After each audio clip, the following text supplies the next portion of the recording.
what ACIP does is when FDA authorizes a product, a vaccine in particular, or something for infectious disease, at the next meeting, ACIP by charter must advise the director of the CDC on how that product is to be used. In other words, are we going to recommend it for all children? Are we going to recommend it for joint decision making so that physicians and parents and their children have to discuss whether or not to use it? Are we not going to recommend it at all? Just because the FDA authorized it for marketing, the ACIP might say, no, I really don't think the data are solid enough. So that's kind of the range of options. They take a formal vote on it. It goes up to the director of the CDC, or as I said, if there's no director because it hasn't been confirmed, it goes up to Bobby. And then those recommendations are accepted. So who cares? Well, what happens is that those recommendations in part trigger a program called the Vaccines for Children Act in the United States, which purchases and distributes. So you could think of that as acquires and markets, if you're looking at it through the lens of pharmaceutical industry, vaccines to the poor, Indian health community, those that might not be insured for some reason, et cetera.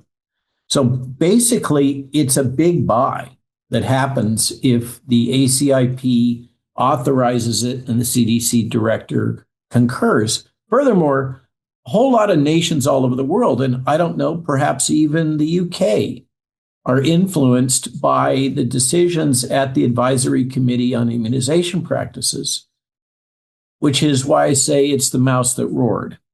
It's really not that big in terms of the charter, and yet historically it has set precedent for vaccine utilization, particularly in children, all across the Western world. So I find myself on this consequent to the secretary, I'm referring to Robert F. Kennedy Jr., having made a decision that the old ACIP that was largely drawn from the medical professional societies, or what a cynic might call the guild, was the source from which most of the ACIP members were drawn, and also many of the subcommittee members, which is where the work really gets done. We're all drawn from these professional societies. And basically, you can figure out if you're going to be compensated with an, quote, honorarium of $250 a day, you got to have some other source of income. And most of these folks are academics or they're working for big hospitals, and being on the ACIP gives them punches their ticket for demonstrating that they're doing good community service and that they have international standing. So that's why they do it.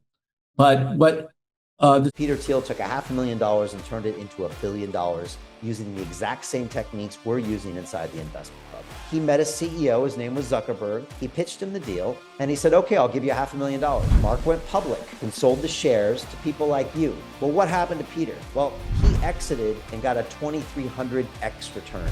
The wealthy invest in early stage companies, folks. The public markets are for suckers. It's a rigged game. By the way, this happens in crypto as well. It's called pre-sale tokens. This is Solana. Does anybody know this chain? They sold pre-sale tokens for 4 cents. And you can see the date on there, April 5th, 2018. Look at Solana today, folks. That thing's up over 1,000x. The media and Wall Street and all these hype people get you to buy the top. Meanwhile, they put their clients in at the bottom and they use you for liquidity to make their clients rich. You can play this same game. You just have to have the financial education and the deal flow. That's it. Secretary noted was that this has over time become, I'll call it, infested with chronic conflicts of interest, financial, organizational, funding, just a whole layers and layers of different ways that both these professional societies, which have their own interests, like pediatricians, like to give vaccines because it is a major profit center for them in the United States, unlike the UK system. Okay, so and then pharma gets its nickel, et cetera, et cetera. So there's a whole food chain here having to do with cash flow. And I won't use the term corruption, but let's say clear and persistent conflicts of interest of a variety of different types. And so the secretary basically decided, I've had enough of this. This has been going on for years. There's so much evidence of it going on in this present board, which, by the way, got packed at the last minute by the Biden administration. So they put a bunch of new members on as they were heading out the door. And the secretary, in an unprecedented move, just retired all of them. And then appointed 8 poor souls to stand in the breach, of which I was one, and get attacked by corporate media, academics, and the pharmaceutical industry surrogates as uninformed, anti-vaxxer people with no background. Like, for instance, say, Martin Koldorf, who is the chair. I'm serve as the co-chair, according to Bobby. But Martin arguably is the top epidemiologist, we could say, in the world, former full professor of epidemiology at Harvard and author of the Great Barrington Declaration, together with others, as you noted. Also, another luminary there is Ratzif Levy. He's totally unqualified, except for the fact that he is a full professor at the Massachusetts Institute of Technology, and his specific focus is on identifying statistically risk and threat signals, particularly in vaccine products. And we have a number of others, pediatricians, there's a psychiatrist, there is a nurse who's been on many of these committees before. So there was 8 appointed. One of them couldn't pass muster. He was very seasoned. I'm sorry he couldn't join. Very seasoned clinical researcher, as I am. So it was kind of like having a compadre on the board. But he's even more successful than me in that he's got a huge stock portfolio.